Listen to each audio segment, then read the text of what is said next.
आप सभी को जय मसीह की। परमेश्वर का धन्यवाद इस सुंदर समय के लिए। आज हम लोग इस वीडियो में भजन संहिता पहला अध्याय और यीशु मसीह की जो शिक्षाएं हैं इन दोनों को एक साथ जोड़कर इनका आपस में क्या संबंध है, इस बात को परमेश्वर के वचन से और परमेश्वर की पवित्र आत्मा की सहायता से देखने और समझने का प्रयास करेंगे। भजन संहिता उसका पहला अध्याय उसके 1 से जो 6 वचन है, यहाँ पर भजनकार इस तरीके से लिखता है, क्या ही धन्य है वह पुरुष जो दुष्टों की युक्ति पर नहीं चलता और न पापियों के मार्ग में खड़ा होता और न ठट्ठा करने वालों की मंडली में बैठता है, परंतु वह तो यहोवा की व्यवस्था से प्रसन्न रहता और उसकी व्यवस्था पर रात दिन ध्यान करता रहता है। वह उस वृक्ष के समान है जो बहती नालियों के किनारे लगाया गया है और अपनी ऋतु में फलता है और जिसके पत्ते कभी मुरझाते नहीं। इसलिए जो कोई वह पुरुष करे वह सफल होता है। दुष्ट लोग ऐसे नहीं होते, वे उस भूसी के समान होते हैं जो पवन से उड़ाई जाती है। इस कारण दुष्ट लोग अदालत में स्थिर न रह सकेंगे और न पापी धर्मियों की मंडली में ठहरेंगे, क्योंकि यहोवा धर्मियों का मार्ग जानता है, परंतु दुष्टों का मार्ग नाश हो जाएगा। भजन संहिता पहला अध्याय के अंदर क्या ही धन्य है वह पुरुष, तो बाइबल किस मनुष्य को धन्य कहकर पुकारती है, इसके लिए हिब्रू यानी इब्रानी भाषा का एक शब्द है अशर का यहाँ अनुवाद जो है हिंदी भाषा में धन्य के रूप में किया गया है, जिसका अर्थ होता है खुशी या संतोष। तो एक ऐसा व्यक्ति जिसके जीवन में खुशी है, जिसके जीवन में संतोष है, उस व्यक्ति को बाइबल धन्य कहकर पुकारती है या धन्य उसको कहती है। अशर हिब्रू यानी इब्रानी जो शब्द एक और शब्द है अशर का एक रूप है जिसका मूल अर्थ है सीधा होना या सही होना। तो ऐसा व्यक्ति जो मन का सीधा है, जो परमेश्वर के सामने सीधा है और जो परमेश्वर के साथ जिसका संबंध सही है, उस व्यक्ति को बाइबल धन्य कहती है। धर्मी व्यक्ति एक धन्य व्यक्ति होगा और वह व्यक्ति एक खुश और संतोष से भरा हुआ व्यक्ति होगा। उस व्यक्ति को बाइबल भजन संहिता पहले अध्याय के अंदर धन्य कहकर पुकारती है। भजन संहिता पहला अध्याय हमें साफ साफ एक बात को बताता है कि एक धर्मी व्यक्ति का मार्ग है और दुष्ट व्यक्ति का भी मार्ग है। तो बाइबल के अनुसार जो धर्मी व्यक्ति का मार्ग है, उसमें एक धर्मी व्यक्ति जिसको बाइबल धन्य कहती है, वो व्यक्ति 3 काम ऐसे बताए गए हैं जिनको वो नहीं करता। तो धर्मी व्यक्ति क्या नहीं करता? धन्य है वह मनुष्य, पहला काम, जो दुष्टों की युक्ति पर नहीं चलता। दूसरा काम, और न पापियों के मार्ग में खड़ा होता। और तीसरा काम, और न ठट्ठा करने वालों की मंडली में बैठता है। तो पहली बात तो वो चलता नहीं है, दुष्टों की युक्ति पर नहीं चलता है। दूसरी बात, वो पापियों के मार्ग में खड़ा नहीं होता। तीसरी बात, न ठट्ठा करने वालों की मंडली में बैठता है। तो ऐसे व्यक्ति को बाइबल जो है वो धन्य कहकर पुकारती है। धन्य व्यक्ति कुछ खास काम नहीं करता। इन्हीं जो कामों के बारे में बताया गया है, एक ऐसा रास्ता है जिस पर वह नहीं चलेगा, एक ऐसा मार्ग है जिस पर वह खड़ा नहीं होगा, और एक ऐसी सीट है जिस पर वह नहीं बैठेगा।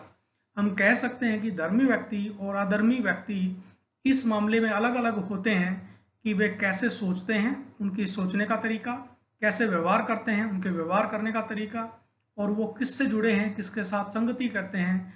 इस बात से हम लोग पहचान सकते हैं कि कोई व्यक्ति धर्मी है या कोई व्यक्ति दुष्ट है।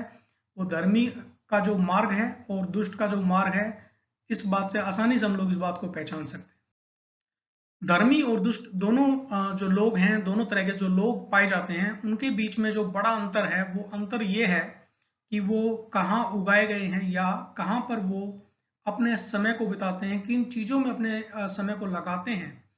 इस बात से हम लोग पहचान सकते हैं कि कोई व्यक्ति धर्मी है या कोई व्यक्ति दुष्ट है, और वो कहाँ स्थापित किया गया है या कहाँ उसको बोया गया है। आत्मिक रूप से धर्मी परमेश्वर के साथ सही संबंध रखते हैं, वहीं इसके विपरीत दुष्ट का परमेश्वर के साथ कोई संबंध नहीं। दुष्ट लोग ऐसे नहीं होते, वे उस भूसी के समान होते हैं जो पवन से उड़ाई जाती है। दुष्ट सूख जाते हैं क्योंकि वो परमेश्वर के साथ नहीं जुड़े होते, और जिस प्रकार हम लोग देखते हैं घास जैसे हरी भरी होती है, लेकिन जैसे ही धूप आती है तो वो मुरझा जाती है और उसके बाद सूख जाती है। उसी रीति से जो दुष्ट लोग हैं वो भी सूख जाते हैं, मुरझा जाते हैं। क्यों? क्योंकि उनका जो है परमेश्वर के साथ कोई सही संबंध नहीं है। इसके विपरीत हम लोग देखते हैं जो धर्मी व्यक्ति है, भजन संहिता पहला अध्याय उसका 3 वचन में बताया गया है, वह उस वृक्ष के समान है जो बहती नालियों के किनारे लगाया गया है और अपनी ऋतु में फलता है और जिसके पत्ते कभी मुरझाते नहीं। इसलिए जो कुछ वह पुरुष करे वह सफल होता है। उसी का दूसरा वचन, क्यों वो सफल होता है? क्योंकि परंतु वह तो यहोवा की व्यवस्था से प्रसन्न रहता है, यानी परमेश्वर के वचन से प्रसन्न रहता है और उसकी व्यवस्था पर रात दिन ध्यान करता है। तो एक धर्मी व्यक्ति हमेशा वो कार्य करने की कोशिश करता है जो परमेश्वर के वचन के अनुसार हो, इसलिए वो परमेश्वर की दृष्टि में उसका जो संबंध है वो संबंध उसका परमेश्वर के साथ सही है, इसलिए बाइबल उसको धन्य कहती है। इसके विपरीत जो हम लोग दुष्ट के विषय में जानते हैं, दुष्ट के विषय में जो पढ़ते हैं कि दुष्ट व्यक्ति वो करता है जो परमेश्वर के वचन उसको ना करने की आज्ञा देता है। नया नियम में यीशु मसीह किस व्यक्ति को धन्य कहते हैं, यीशु मसीह की क्या इस विषय में शिक्षा है, इसका विवरण हमें मिलता है मत्ती रचित सुसमाचार उसका 5 अध्याय से 7 अध्याय के बीच में। इसका शीर्षक है यीशु का पहाड़ी उपदेश। तो इस समय मैं आपके सामने मत्ती रचित सुसमाचार उसका 5 अध्याय 1 से 11 वचन पढ़ रहा हूँ। यहाँ इस तरीके से लिखा है, वह इस भीड़ को देखकर पहाड़ पर चढ़ गया और जब बैठ गया तो उसके चेले उसके पास आए और वह अपना मुंह खोलकर उन्हें यह उपदेश देने लगा, धन्य है वे जो मन के दीन हैं, क्योंकि स्वर्ग का राज्य उन्हीं का है। धन्य है वे जो शोक करते हैं, क्योंकि वे शांति पाएंगे। धन्य है वे जो नम्र हैं, क्योंकि वे पृथ्वी के अधिकारी होंगे। धन्य है वे जो धर्म के भूखे और प्यासे हैं, क्योंकि वे तृप्त किए जाएंगे। धन्य है वे जो दयावंत हैं, क्योंकि उन पर दया की जाएगी। धन्य है वे जिनके मन शुद्ध हैं, क्योंकि वे परमेश्वर को देखेंगे। धन्य है वे जो मेल करवाने वाले हैं, क्योंकि वे परमेश्वर के पुत्र कहलाएंगे। धन्य है वे जो धर्म के कारण यानी धार्मिकता के कारण सताए जाते हैं, क्योंकि स्वर्ग का राज्य उन्हीं का है। धन्य हो तुम जब मनुष्य मेरे कारण तुम्हारी निंदा करें और सताए और झूठ बोल बोल कर तुम्हारे विरोध में सब प्रकार की बुरी बात कहें, तो उस समय आनंदित और मगन होना, क्योंकि स्वर्ग में तुम्हारे लिए बड़ा प्रतिफल है। तो यहाँ पर यीशु मसीह 9 बार धन्य शब्द को इस्तेमाल करते हैं। आपको जब भी समय मिले तो मत्ती रचित सुसमाचार उसका 5 अध्याय से 7 अध्याय को जरूर से पढ़िए, क्योंकि ये जो मसीह जीवन को जीने का तरीका पहाड़ी उपदेश में यीशु मसीह ने लोगों को दिया है। कैसे जो सच्चे मसीह हैं, जो सच्चे यीशु के अनुयायी हैं, उनको अपने जीवन को किस तरीके से जीवन को इस संसार में जीना है, उसका तरीका यहाँ पर यीशु के पहाड़ी उपदेश में यीशु मसीह के द्वारा बताया गया है।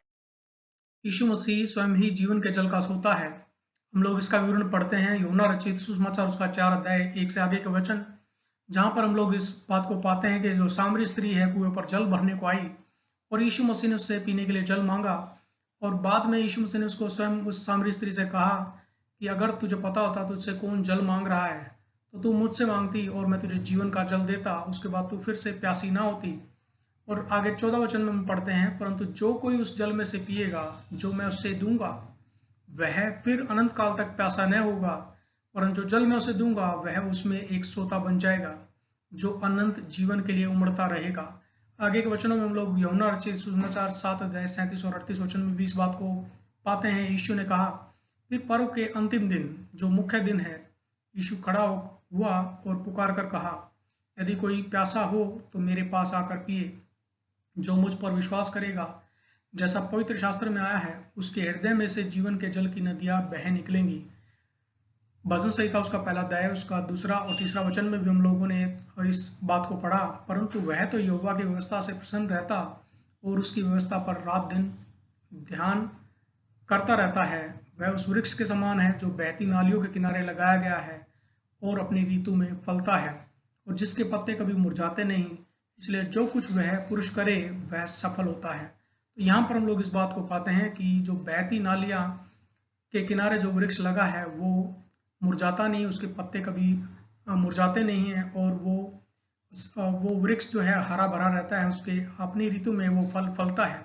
और वैसा ही हम लोग इस बात को पाते हैं कि जो पानी एक वृक्ष के लिए बहुत ही महत्वपूर्ण है, वैसे ही आत्मिक जीवन के लिए यीशु मसीह जो पवित्र आत्मा के द्वारा हमें जल देता है, उसका जो वचन है, जो वचन ही जीवन का जो जल है, उससे हमारी आत्मिक प्यास को बुझाता है और हमें न सिर्फ हमारी आत्मिक प्यास को बुझाता है वरन हमें एक सोता वो बना देता है, ताकि और कोई भी जो प्यासा है हम लोग उसको भी यीशु मसीह का वचन बताएं और वो व्यक्ति भी, उसकी भी आत्मिक प्यास बुझ जाए और वो व्यक्ति भी आत्मिक रूप से जीवन के जल का सोता बन जाए।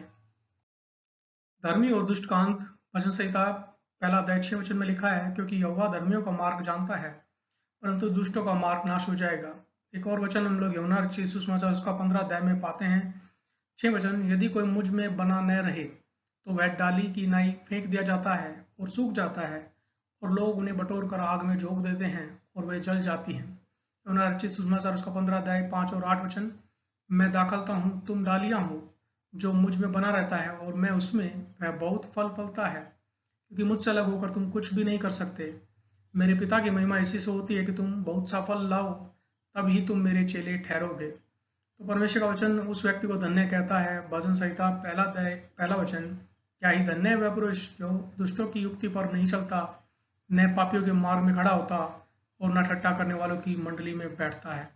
तो परमेश्वर का वचन हमें प्रेरित करता है कि हमें दुष्टों की युक्ति पर नहीं चलना, पापियों के मार्ग में खड़ा नहीं होना और ना ठट्ठा करने वालों की मंडली में बैठना है। ऐसे लोगों के साथ हमें संगति नहीं करनी। और यीशु मसीह के नाम में, यीशु के लहू के द्वारा, हम सब लोग भी पहले दुष्ट थे, लेकिन यीशु के लहू के द्वारा, उसके बलिदान के ऊपर विश्वास करने के द्वारा हम धर्मी ठहराए गए हैं। तो आप और मैं यीशु के लहू के द्वारा धर्मी ठहराए गए हैं।